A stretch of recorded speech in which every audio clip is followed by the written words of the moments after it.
loin du soleil, mais c'est pas grave, le soleil est dans les têtes.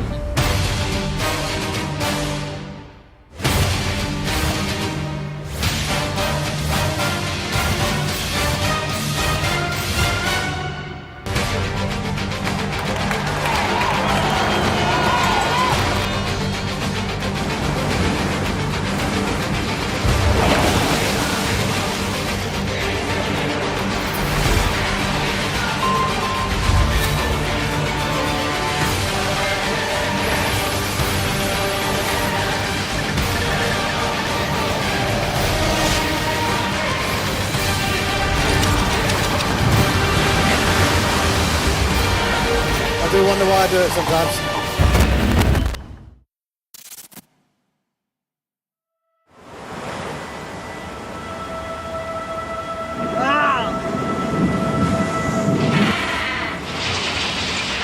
J'espère que le bateau va rester à l'endroit.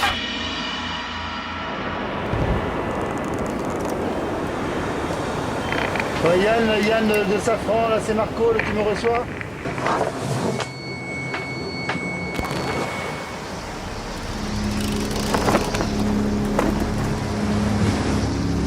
J'y suis depuis 5h du matin, il est 16h. Donc faut jamais baisser les bras, jamais.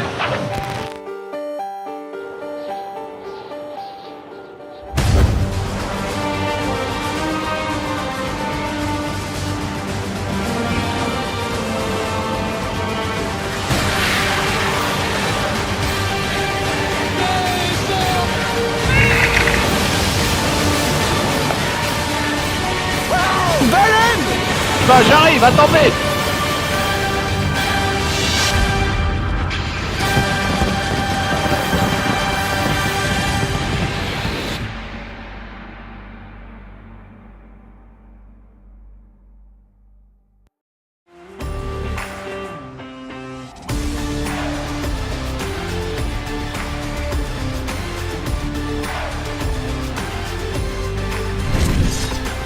This is the World on Water for January 10, 2020. This is the year of the greatest sailing race in the world, the Vendee Globe. Solo, unassisted, round the world. In Tasmania, it's the Australian IRC Championships Passage Race.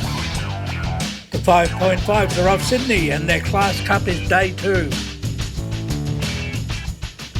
In Melbourne, it's the Musto Optis. Also in Victoria is the Australian 29er Championships. Back to Hobart in Tasmania for the Australian Yachting Championships Day 3.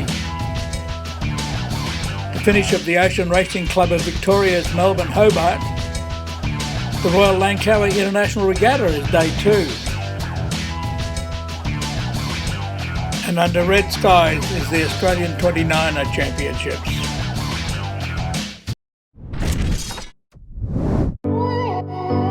Now over to Hobart for the passage race.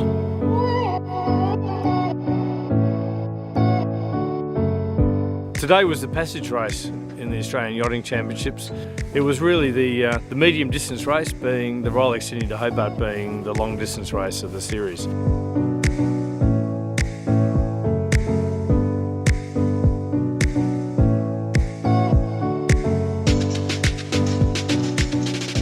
We had all conditions out there. We started in probably 5 to 7 knots, and it was super shifty. We kind of went a bit light and fluky down the first few miles, but then it really started to kick in halfway down the Derwent. We started to see some 20 knots, and when we got to the Iron Pot we started seeing 30, and we were touch and go whether to go the Spinnaker.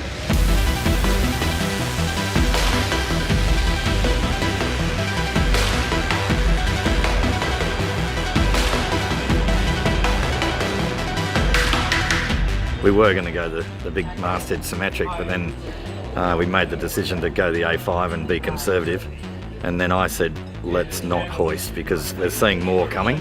And we're winning the race pretty comfortably, like why risk it? So I said to the guys, let's only go the Spinnaker if we really have to. If someone behind us goes the Spinnaker, then we'll match them. But we didn't need to trip over and ruin the day.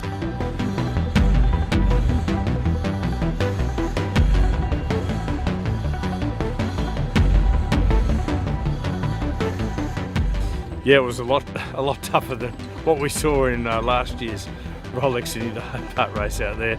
Just over 40 knots of breeze.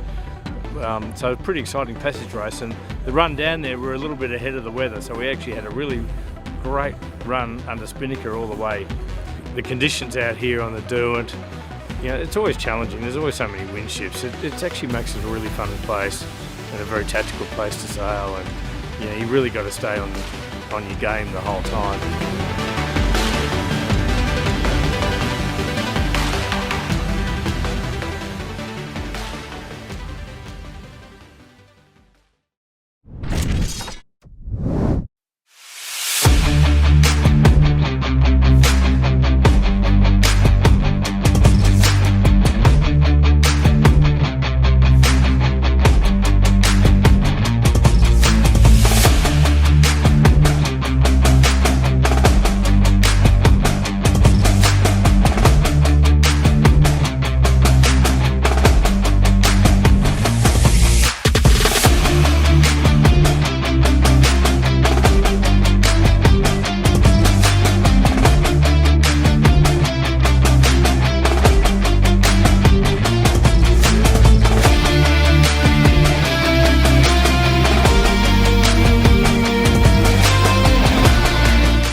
Once again, it was a windy day, and we seemed to like that. It was good swell, good opportunities to be fast downwind, using the surfs, so we like that.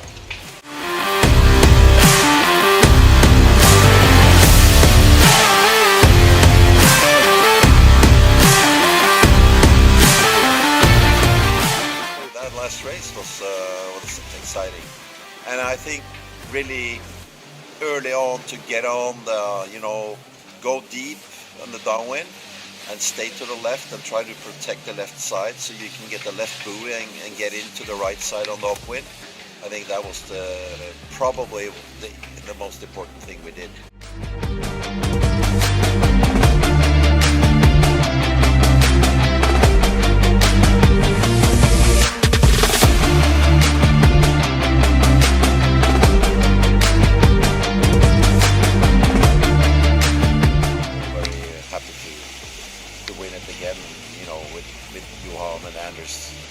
Great guys, great crew, and we're a good team, so very, very happy to do that.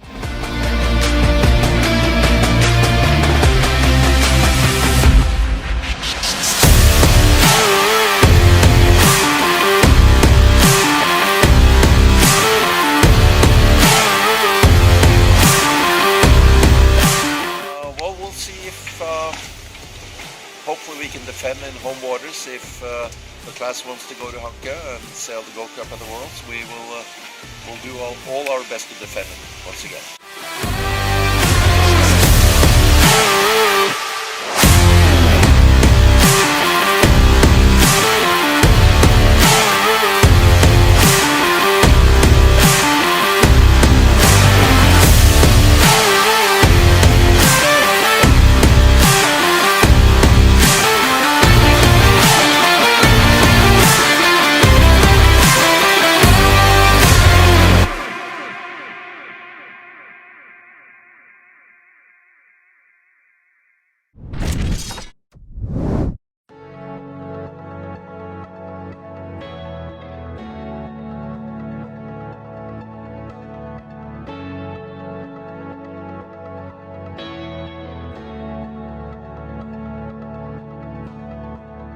We're here at day 2 of the Musto 2020 Opti Oz Championships at the Royal Yacht Club of Victoria. We've got a long heritage with the Williamstown area and the local community.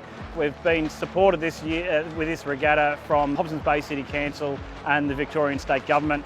Yesterday we had the team championships with all the different states and international teams, and today is the invitational. So we've got 3 different divisions of the Optimus sailors. So we've got Green Fleet. So the Green Fleet are your up and coming kids that have just started to get into sailing From that, you've then got the intermediate fleet, which is probably at about a third of the fleet is the intermediate.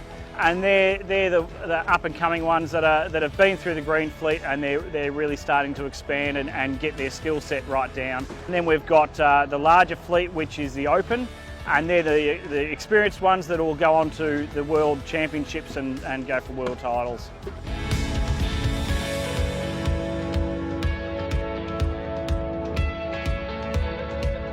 A lot of these sailors will go on to other divisions, and potentially in the years to come they'll be potentially Olympic sailors, potentially go on to America's Cup and a lot of the world circuit. So it is a major division of sailing, OTB sailing in the world. Really going to help us grow our club and build the OTB sailing at our club.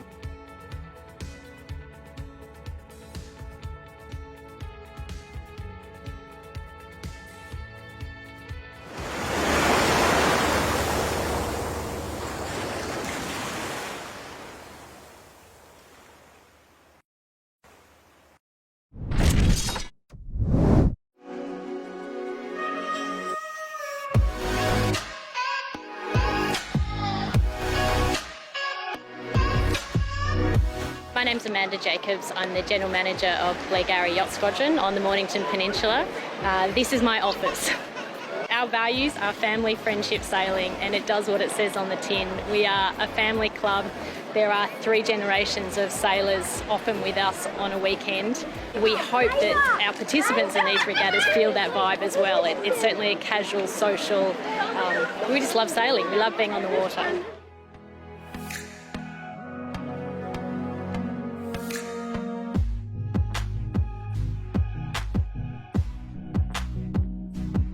My name is Valentin and my skipper name is Lola.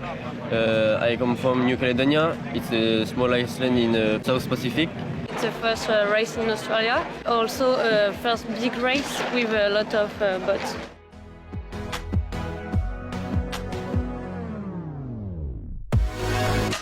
The 29ers and I guess this particular event, which is the Australian Championships, is a significant event, particularly in size. We've got over 60 boats registered. Parents and friends have joined regatta participants. It's been a coordination effort that's involved a lot of parties, staff, volunteers. We've worked closely with the association, and everyone's really just pitched in to welcome so many sailors from around the country, plus international, to our little patch of paradise. With the bushfires that are happening all around Australia, particularly our close neighbours in Gippsland, it's a really emotional time to be holding an event, to be honest. I guess contributing factors to a regatta that normally wouldn't be on your run sheet are now having to be talked about in the planning stages.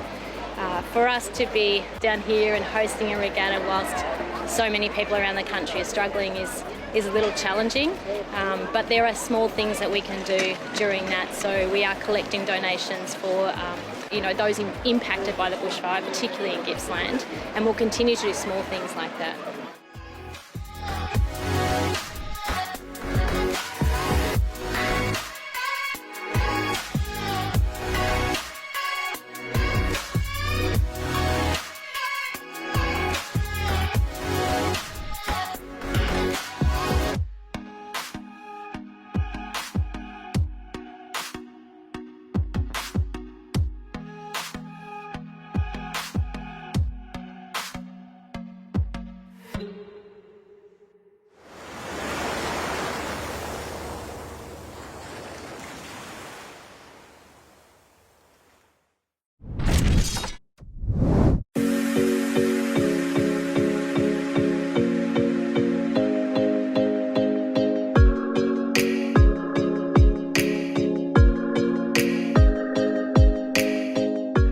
For some Queenslanders, it was a bit of a confusion there. We thought we got a good start in the first race and went to where the breeze was, and then all the locals came out of the beach and gave it to us.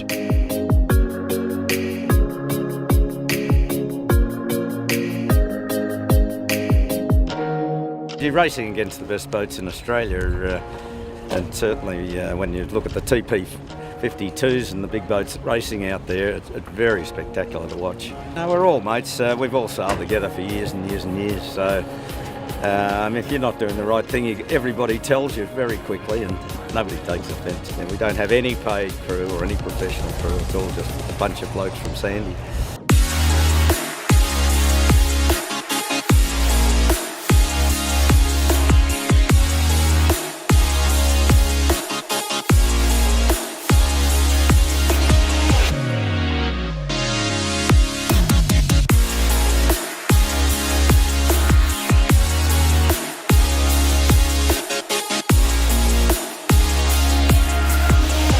It's a funny boat that we've got here. It sort of rates very well, and we've done well at home in the IRC events, and we thought we'll give it a crack, and Hobart was a good excuse to get here. So yeah, that's how we've been treating everything. Oh, fabulous! Great spot. I've never sailed in Tassie, and well, except for doing the Hobart, but to do a regatta here was pretty good. Thank you to all the interstate boats for coming down here, plus all the locals. It's actually made a really good regatta, incredibly well supported, and we've had a great time, and we're going to have a few more drinks here before we leave, and it's been a lot of fun. Thank you very much.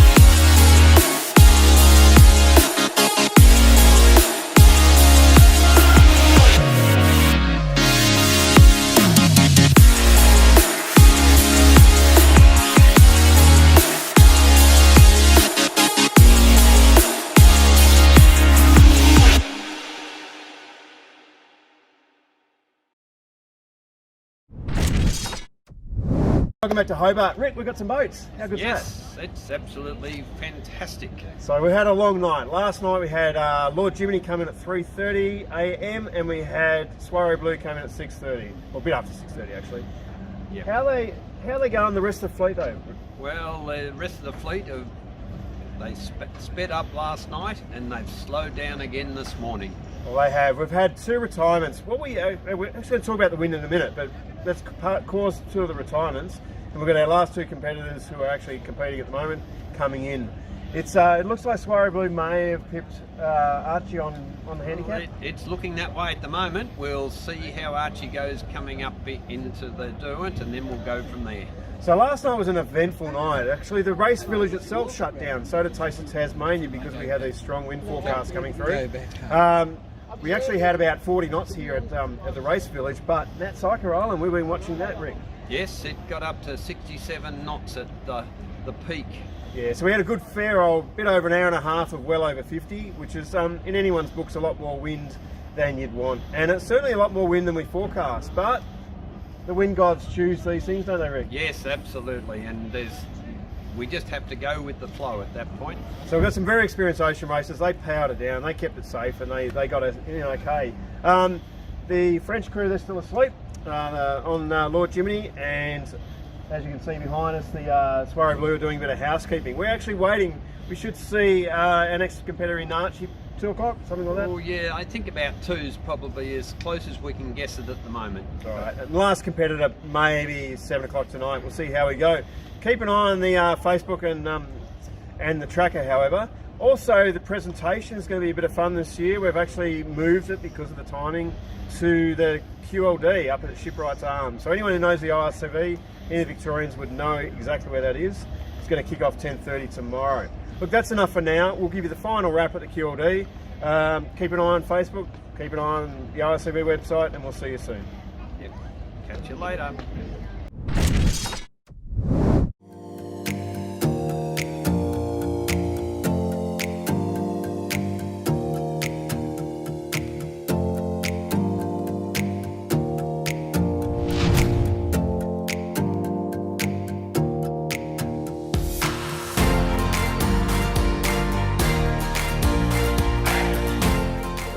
Langkawi, Regatta is amazing. We love Langkawi.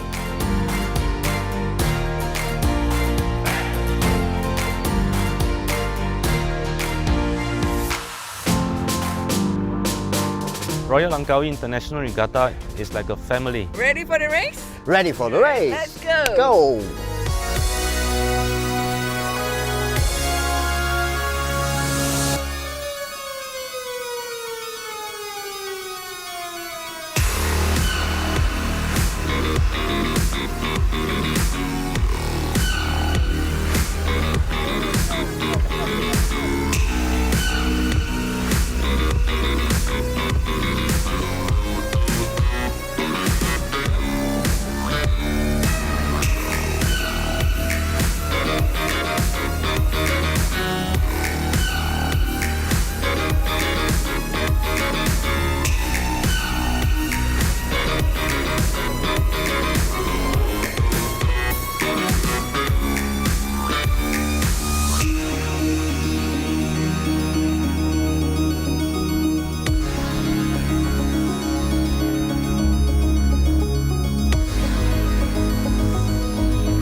We truly enjoy a good competition from Kihara-san's team, always pushing us to make a lot of mistakes, trying to catch up and trying to sail better, and then trying to chase him, and in the pressure to chase him, we make more mistakes. On the water, we are enemies, but on land, we are very good friends. On the water, we are very competitive, so we try to fight each other very closely. Off the water, Kihara-san give me very good sake, so we drink a lot and we cannot sail tomorrow.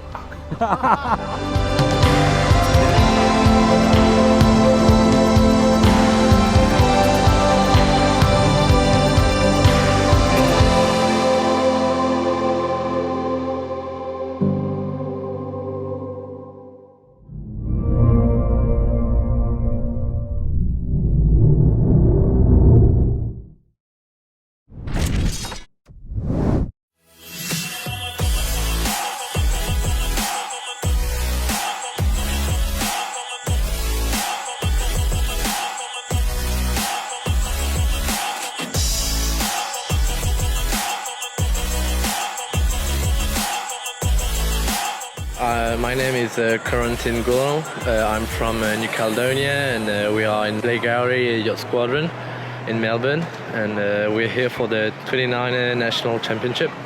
It's quite awesome to have the chance to come here. It's quite different from New Caledonia because there's much more boats. In fact, in New Caledonia we're a maximum of 6 boats out there, and here there's 35 boats on the line. Hi, my name is Jack and I'm from Hong Kong, RHQIC Royal Hong Kong Yacht Club, and right now we're in Langkawi waiting for wind. I'm 14 and it's been quite tough racing, but it's a really good experience in the heavy winds.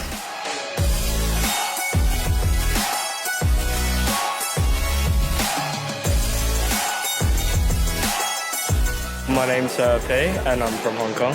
My club's TB Haven Yacht Club, but right now we're sailing for the Hong Kong Sailing Federation. I think the main thing is just that we have a really big fleet here in Australia that we don't get in Hong Kong, and it's important to get experience for us because we race in Hong Kong and there's like maybe 6-8 boats, and it's just very different, like the tactics, strategy, start compared to like big fleet racing at like championship events. It's really lucky that we get this opportunity in Hong Kong, and yeah, we just try and make the best of it.